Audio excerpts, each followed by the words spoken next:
Bible పండితులు చెప్తారు,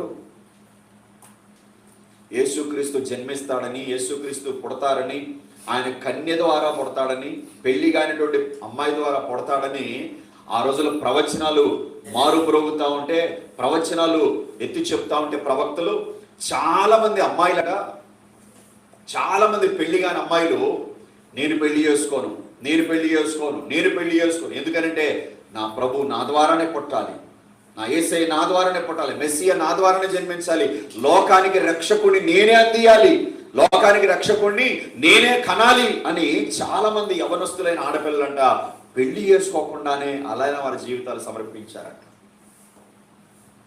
అందులో కన్య అయిన మరియ ఒకటి. ఆ కన్య అయిన మరియ కూడా ఆ విధంగా చూస్తూ ఉండగా ఉన్న పాటున ఒక్కసారిగా దేవుని దూత ఆమె దగ్గరికి పంపబడ్డాడు.